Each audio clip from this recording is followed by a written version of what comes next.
Продолжаем дополнять информационную картину субботы. В студии Валерия Наумова. Здравствуйте. Коротко о темах выпуска. Чурапчинский район республики получит тракторы ДТ-75 и тралы для тушения лесных пожаров. Очаг на участке Мельжихси еще не локализован, но населенному пункту не угрожает. В Хатасах началось строительство спорткомплекса. Глава республики принял участие в забитии первой сваи. Собрать ребенка в школу в этом году обойдется дороже. Выясним, хватит ли президентских выплат и сколько родители тратят на школьный набор. Чурапчинский район республики получит тракторы ДТ-75 и тралы для тушения лесных пожаров. Об этом сообщил глава Якутии Айсен Николаев, когда посетил в районе участок Мельжихси. Там он ознакомился с ходом тушения лесного пожара. Участок удалось отстоять благодаря встречному палу, опашиванию и минерализованной полосе. Пожар еще не локализован, но населенному пункту не угрожает. Главу попросили решить вопрос с тяжелой техникой, так как за сезон из 4 имеющихся бульдозеров один вышел из строя, 3 требуют ремонта. Айсен Николаев ответил, что району выделят тракторы ДТ-75 и тралы. Их республика закупит на 150 миллионов рублей, выделенные федеральным центром. В целом, на сегодняшний день обстановка с лесными пожарами относительно стабильная, сообщили на утреннем брифинге по лесопожарной обстановке. За прошедшие сутки в республике ликвидировано 10 очагов на общей площади более 600 тысяч гектаров. На данный момент действует 88 лесных пожара. За сутки локализовано 9, тушится 36. Всего на работу по ликвидации задействовано более 2000 человек и 394 единицы техники. На особом контроле находятся очаги в Усть-Майском и Среднеколымском районах. Дополнительно мы на днях тоже ожидаем прибытия военной техники от по линии Министерства обороны. Это 4 такой крупной техники, которые работают у нас по Намскому районе, направление село Тастах. Вот такая техника должна буквально на днях прибыть. И эта техника будет применяться тоже на работах по тушению лесных пожаров. Микрорайон Кэскил села Бяскёль Горного Улуса начал возрождаться после пожара. Там положили первые сваи будущего дома. С ходом строительных работ ознакомился глава Якутии. Репортаж Дмитрия Тымырова. Данил Филиппов – один из погорельцев микрорайона села Бяскёль. Сегодня вновь с раннего утра пришел смотреть на свой участок, от которого, как и у всех остальных соседей, не осталось ничего. Вот здесь стоял мой дом, 80 квадратных метров. А тут рядом стоял маленький летний домик. Там баня была, и здесь огород был, ну там хозяйственные постройки, там всякое было. И рядом вот здесь жила моя сестра, и здесь тоже рядом одна сестра жила. И вот то, что осталось от пожара. После пожара территория микрорайона была полностью расчищена. Вывезено более 9,5 кубов строительного мусора. Сегодня микрорайон Кэскиль превращается в одну большую строительную площадку. Минувшим днем здесь завершились работы по трассировке газовых труб и разметке земельных участков. И уже с 8 часов утра здесь начались работы по установке первых свай будущего первого дома. Сегодня мы начали забивки свай нового дома. Это дом 50-квадратный дом. Начали сваи забивать. 9 свай будет, и дом будет полностью благоустроенный. Жители села наблюдают за этим событием с особым волнением. Ведь это в буквальном смысле перерождение микрорайона. Словно птица Феникса возрождается из пепла. В мероприятии принял участие глава Якутии Айсен Николаев. Сейчас мы буквально менее чем за 2 недели уже смогли выйти на начало строительства. Здесь будет построено на сегодняшний день 34 жилых дома. Будут построены по технологии МХ.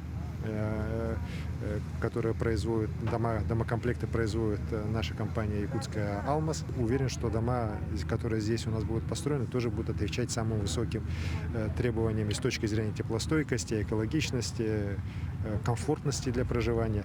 Домокомплекты будущих первых 3 домов сегодня утром были доставлены в село. По словам строителей, коробка этого дома будет возведена уже через 1,5 недели. Хотелось бы выразить огромную благодарность всем тем, кто нам начал помогать, когда все это случилось. И в дальнейшем все мы надеемся, что данные дома будут все построены. Мы, это жители села Бескюль, хотим поблагодарить всех неравнодушных граждан, поблагодарить за оказанную нам помощь. Квадратура домов будет отличаться друг от друга, исходя из запросов погорельцев. Площади будут варьироваться от 40 до 150 квадратных метров. Новые жилые дома будут построены по первому принципу строительства на вечно мерзлых грунтах, а именно на металлических сваях из стальных труб, и все они будут благоустроенными.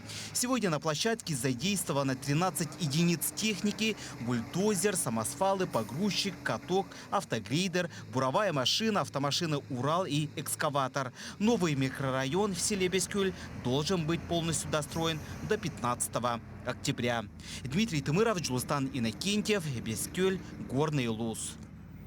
Пилоты самолета Б-200 МЧС России присоединились к акции «Битва за тайгу». Накануне пилоты Ростовского, Красноярского и Хабаровского авиационного спасательного центра после очередного тушения лесных пожаров в Якутии приземлились в аэропорту Якутска. Пилоты приклеили на воздушном судне слоган «Битва за тайгу». Слова, которые четко описывают сегодняшние реалии. Пилоты МЧС, как никто другой, знают и понимают трудности борьбы с пожарами, которая превратилась в настоящую битву за тайгу. Ну, вы видите, во всех средствах массовой информации и в интернете звучит слоган «Битва за тайгу». Вот. И авиация МЧС, и все мы, экипажи, которые принимают участие в тушении пожаров Республики Саха-Якутия, поддерживаем это. Вот. И будем доказывать это нашей работой в тушении пожаров. Перейдем к эпидобстановке. За последние сутки в республике зарегистрировано 147 новых случаев заболевания COVID-19. В Якутске зарегистрировано 82 заболевших, в Мирнинском районе 8, в Момском 7, в Мегино-Кангаласском и Чурапчинском по 6, в Аймиконском 5 случаев заражения. Еще в 19 районах выявлено от 4 до 1 заболевших.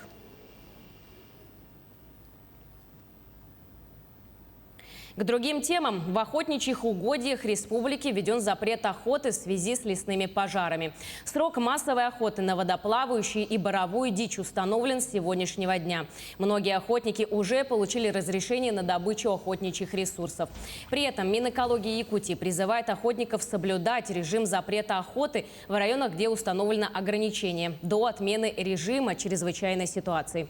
Осуществление охоты в запрещенные сроки влечет административную ответственность санкций, которая является лишение права охоты от 1 до 2 лет. В селе Улахан-Ан Хангаласского улуса будут разводить сибирских осетров.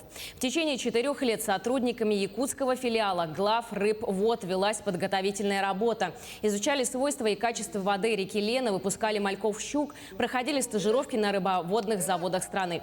4-летние исследования дали положительный результат. Накануне в торжественной обстановке состоялся выпуск молодости сибирского осетра в среднее течение реки Лена. Всего выпустили около 32 тысяч мальков. На мой взгляд, если все это нормально пройдет, то здесь должен быть построен завод именно по рыборазведению. И я думаю, он должен дать толчок для товарного разведения рыбы. То есть люди могут сюда приезжать, приобретать мальков и уже у себя дома разводить, да? Абсолютно верно. К этому мы должны идти, и это должно развиваться. Сегодня глава республики Айсен Николаев принял участие в забитии первой сваи будущего спорткомплекса в селе Хатасы. Там построят двухэтажный спортивный комплекс с общей площадью более 2000 квадратных метров со спортзалом на 400 мест. 30 ноября этого года завершится нулевой цикл строительства. Все 187 8-метровых свай будут забиты. хочу вас заверить, что в следующем году мы выделим средства, чтобы окончательно объект построить. И на самом деле такие объекты в республике, слава богу, мы строим быстро. И я уверен, что в следующем году, год столетия нашей республики, хатасы получат замечательный спортивный объект, из которого выйдут еще новые чемпионы, которые прославят и хатасы, прославят Якутск и нашу Якутию, всю Россию. Праздником! Ну и чтобы в следующем году здесь мы уже входили в новое здание нового спортивного зала. Собрать ребенка в школу в этом году обойдется дороже на 13%. В среднем это почти 13 тысяч рублей. Такие данные приводит Чек-индекс. С начала августа семьи с детьми от 6 до 18 лет получают по 10 тысяч на школьные сборы. Хватит ли президентских выплат и сколько жители Алмазного региона тратят на школьный набор, выясняла Юлия Золотарева. Сегодня у Галины непростая задача – собрать сына в первый класс и не разориться. Для нее это первый опыт. И чтобы не растеряться перед прилавками и не скупать все подряд, в помощь список школьного набора. Их выдают каждому родителю. В нем прописан весь стандартный набор. В этом году он подорожал. Дневник вырос в цене на 3%, тетради на 6%, набор карандашей и ручек на 8%, а пенал на 31%. В итоге необходимый набор обошелся почти в 3000 рублей. Но тетради и ручки – не самый важный этап подготовки к школе. Если подходить к этому, что оборудовать комнату, это стол, ученический стул, да, чтобы ребенку было удобно, лампа настольная, там, ну, то есть в комплексе все это смотреть, одежда, учебные принадлежности. То есть нам еще надо спортивную форму приобрести. Но одежда выходит порядка 25-30 тысяч. А вот форма, блузка, рубашки, брюки, юбка и туфли подорожали на 45%. Ленский костюм на мальчика в среднем стоит 3000 рублей. Платье примерно столько же. Мы решили спросить у жителей Алмазного региона, сколько они готовы потратить на школьные сборы. Ну, 2350. Потому что девочка идет в 11 класс, а в 11 классе, соответственно, у нас еще с того года остались. Школьные сборы где-то около 6000. 15-20. Как вы считаете, это дорого или нет? Ну так-то да, дороговато получается. Смотря что покупать. Если только канцелярию, то это 1003-4. А если вместе с платьями, там, колготками и так далее, то 1012-13, наверное, здесь получится. Посчитали, 10 тысяч нам не хватает на одного ребенка, потому что у меня 3. Если сборы первоклашек не укладываются в путинскую десятку, то старшие классы обходятся дешевле. Эксперты советуют, не бегите в магазины в августе. Дешевле выйдет после 1 сентября, когда спрос падает и начинаются скидки. Юлия Золотарева, Анастасия Белокрыницкая, телеканал «Алмазный край». Мы продолжаем следить за развитием событий. Оставайтесь с нами.